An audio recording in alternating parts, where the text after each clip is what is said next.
Eu desde ontem estou pensando muito sobre isso. Aqui eu tive ontem uma conversa com alguns amigos que fazem parte da direita europeia. E assim, de um lado a outro, dos mais moderados aos mais radicais, todos entenderam que é um momento de radicalização política. Mas perceba bem, a radicalização política, ela não vem como uma causa de ruptura. Ela vem como uma das consequências de ruptura, certo? Não é que uma guerra civil vá ser iniciada. As razões para ela estão dadas. Uma guerra civil só pode explodir, principalmente dado o nosso momento de hiperatomização, nosso momento de hiperconectividade, ela se dá quando você perde o vaso vinculante entre aquilo que eu digo e o outro lado entende. Ou seja, a gramática que eu uso é diferente da gramática usada pelo meu adversário. Aquilo que eu falo é quase que uma glossolalia. É como se fossem línguas estranhas. É como se eu fosse a Michelle Bolsonaro em cima de um palco recebendo aquela pombagira dela e que fala por línguas estranhas. É assim que o progressista me vê, certo? E como essa comunicação está perdida, eu não sei quanto tempo vai durar, não sei quanto tempo estaremos nesse interregno, mas perceba bem, as soluções políticas estão falhando no mundo ocidental. Eu ainda acredito na solução política do Brasil, porque nós estamos construindo uma solução política. Mas eu não sei no resto do mundo ocidental, principalmente na União Europeia, certo? Nos principais países da União Europeia, como por exemplo a Alemanha, França, Espanha, não sei quanto tempo conseguem segurar da forma como está, e na América. Esses países estão como um barril de pólvora. O mundo está em um momento de grande, como se fossem placas tectônicas em choque a todo momento. Você primeiro vai ter os terremotos, depois maremotos, tsunamis, os vulcões irão entrar em erupção, e a sua casa será ou invadida por água ou invadida por lava quente. Não tem muito para onde você correr. Inevitavelmente isso acontecerá, porque são momentos de choque. E perceba bem, eu vou fazer uma citação aqui do Júlio Zévola, neste livro aqui, certo? Que tem uma coletânea de textos do Évola, e eu discordo de muita coisa do Évola, mas tem um insight aqui interessante, que é quando ele fala sobre a questão da juventude biológica e aquela política. Porque existe a juventude biológica, você pode ser um jovem que está vivo, mas você também pode ter a sua juventude ideológica completamente suplantada, né, retirada de você, porque você vai aderir às ideias de um mundo que já morreu. E é importante que nós saibamos, o mundo que nós nascemos já não existe mais. Eu nasci em 1996. O mundo que eu nasci, aquele mundo morreu. A primeira morte daquele mundo foi em 2001. No 11 de setembro, incrivelmente, 24 anos atrás. Né? Hoje, exatamente 24 anos atrás. Foi a primeira morte daquele mundo que eu nasci. Passamos por diversas outras. A crise global de 2008, a pandemia de 2020 e a guerra da Ucrânia, sem dúvida nenhuma, foi a última das grandes mortes. A morte do Kirk ontem vem na esteira de tudo isso.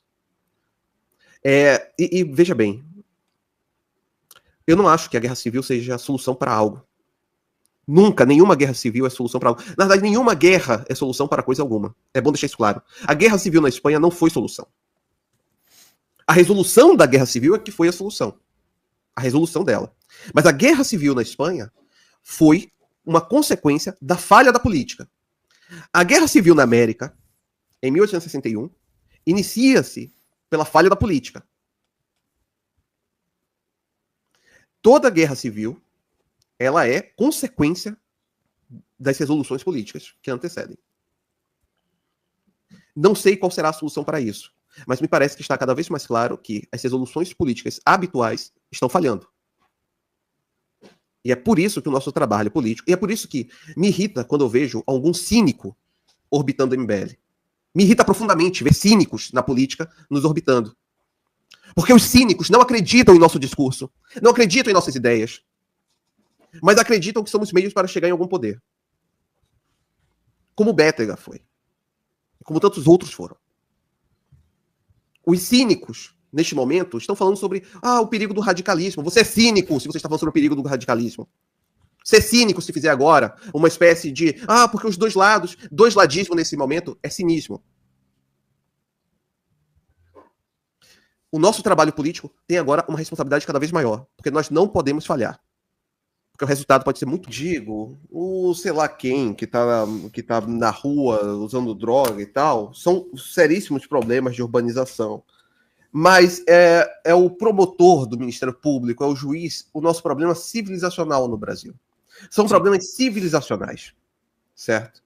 É o professor universitário, é um problema civilizacional no país. A juíza que apareceu ontem, falando o seguinte, quando viu um cara pela 100ª vez e pedindo para pedagoga, né? Por favor, me ajuda a te ajudar, fulano. De novo você aqui. Ela é um problema civilizacional. 1000 mendigos na rua não fazem o estrago que uma juíza dessa faz. 1000 não fazem o estrago que uma juíza dessa faz. Só pode existir um cara que dá um tiro daquele no Kirk, porque existiu muito professor universitário falando contra a extremíssima direita e o problema... Porque existiu o filho da puta do Joe Biden dizendo que a maior ameaça para a América era o supremacismo branco. Porque existiu muito jornalista, como o jornalista da Folha, falando que ele era um cara de extrema direita, racista e que defendia golpe de Estado. Como existem essas pessoas, essa superprodução de elite inútil, o estrago que eles causam é infinitamente superior a isso. Então, assim, esses são problemas urbanos contingenciais. Problemas civilizacionais são essas pessoas. Foi essa superprodução de elite, de uma elite, obviamente, fadada ao fracasso. Uma elite de morte. Uma elite de morte. São chudras que conseguiram chegar a um ponto que não deveriam ter chegado. Esses juízes que falam isso, esses professores universitários, esses jornalistas, tinham que estar limpando banheiro de rodoviária. Não tinham que ter um poder, uma caneta com tamanho poder. É isso. Então, eu sempre... Quando a gente... Eu acredito na teoria das elites. Eu acredito na tese do Maurício Murê. Quem vai levar a história para frente não são as massas, são as elites. Então, assim, não me interessa se agora, no supermercado, as massas não estão falando sobre o assassinato do Kirk. Não me interessa. Eles não têm que saber nada mesmo. Me interessa é ver que, se a gente fala sobre radicalizar, podemos ser presos. Se você faz uma pergunta para o outro lado, pode ser preso, pode ser caçado. Se eles dão um tiro na gente, não acontece nada com eles. É isso que me interessa, porque meu problema são com as elites. E há uma superprodução de elites, uma superprodução de burocracia inútil, que são chudras que ganharam uma caneta que, de acordo com uma ficcionalidade jurídica de um não país chamado Brasil, somos um não país, somos uma não nação, somos um não povo. De acordo com essa ficcionalidade, essas pessoas têm muito poder em uma caneta. Esses aí são o meu grande problema. Seguinte, não tem volta. Não tem volta. Mesmo que a gente... Perceba bem, mesmo que a direita continue a ser esse amontoado de palerma que somos, né? Que a gente, ainda que continuemos a sermos isso, eles não irão parar. Eles continuarão a avançar. Esse é o grande problema. Aquela ideia do common sense revolution, né, a revolução do senso comum, sempre me pareceu insuficiente, porque você não está atacando a raiz de absolutamente nada, você apenas quer repactuar, quer fazer novas convenções sociais, você quer fazer um retorno a certas convenções, você quer fazer concessões. Você acredita que ainda há a possibilidade de existir um senso comum entre partes. E não há. E só não há. Porque suas próprias ideias, para eles, fogem do tal senso comum para eles. Foge da possibilidade de coexistência. Eu estou estou escrevendo, já fiz live sobre isso, já falei no MBL News ano passado, quando eu estava em São Paulo, fiz 2 MBL News falando sobre isso. Eu acredito, eu estou inserido na política europeia. Eu estou inserido em partidos e dialogo com partidos de direita de toda a Europa. Eu estou vendo como que a política está desenvolvendo sua gramática em todos os lados. Eu estou observando isto. Me parece cada vez mais aceitável a tese de que as arquiteturas políticas da metade do século passado está chegando esse momento de dissolução. Perceba bem, ideologicamente já estão mortas. Politicamente já são ineficientes. Economicamente estão colapsando. O que é que falta? Falta uma elite que substitua. Falta uma imaginação que pense o dia depois de amanhã, não é isso? Mas o dia depois de amanhã chegará. É inevitável que o dia depois de amanhã chegue. Todos eles, os liberais, os progressistas, eles acreditam que nós atingimos o pico civilizacional naquele momento, entre 91 e 2001, que foi o auge do liberalismo global. E talvez tenha sido o nosso grande pico civilizacional. Mas, novamente, aquele mundo está morto. O que possibilitou aquele mundo de existir já não está possibilitando hoje.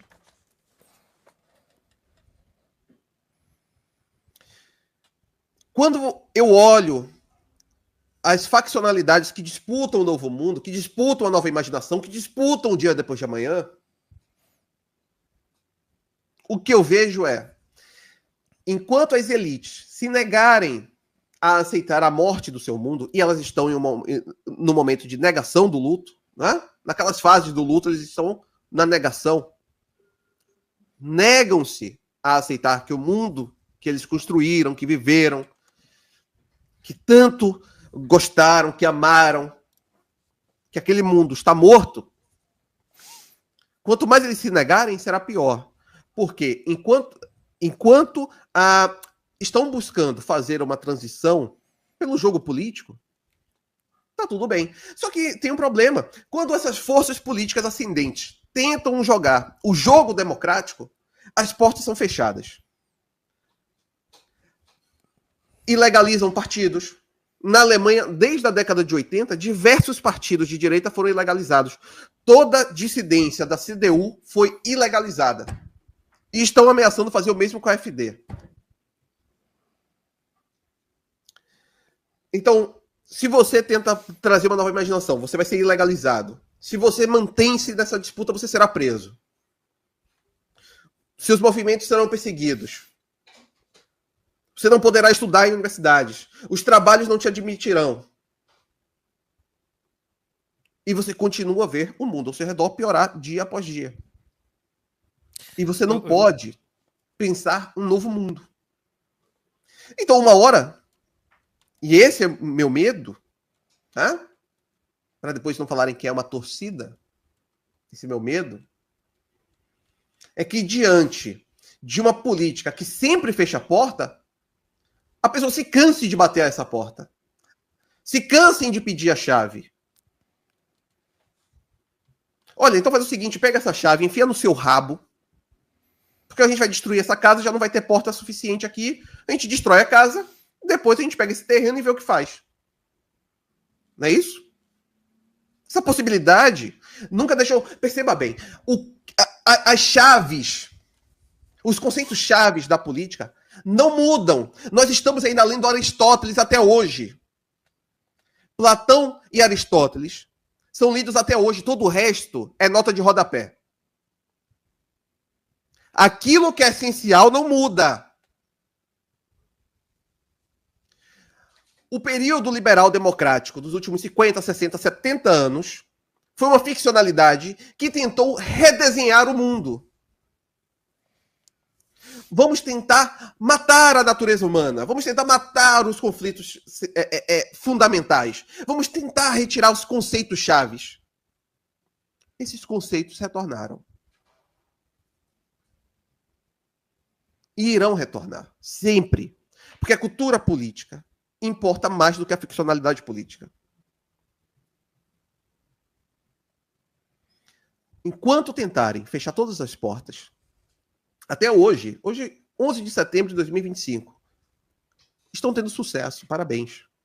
As portas estão sendo fechadas. O preço do sucesso ininterrupto desse fechamento de portas poderá ser o fechamento dos regimes. Esse vai ser o preço, infelizmente. Tempo. Nós temos que matar 2 datas de uma única vez. Temos que matar 1964 e temos que matar 1988. Essas 2 datas, até hoje, pesam sobre nossos ombros. Até hoje, essas datas pressionam nossos crânios.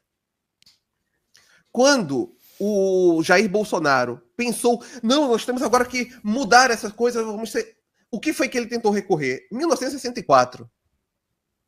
Porque é onde a imaginação política dele morreu. Está parada, plasmada ali. A direita bolsonarista pedia um AI-5. Talvez eles nem soubessem o que era um AI-5. Vocês queriam o AI-5? Parabéns, Alexandre de Moraes entregou para vocês o AI-5. Vocês pediram e o Alexandre de Moraes entregou a vocês. Cuidado com o que vocês desejam. Porque vocês podem ter os seus desejos atendidos.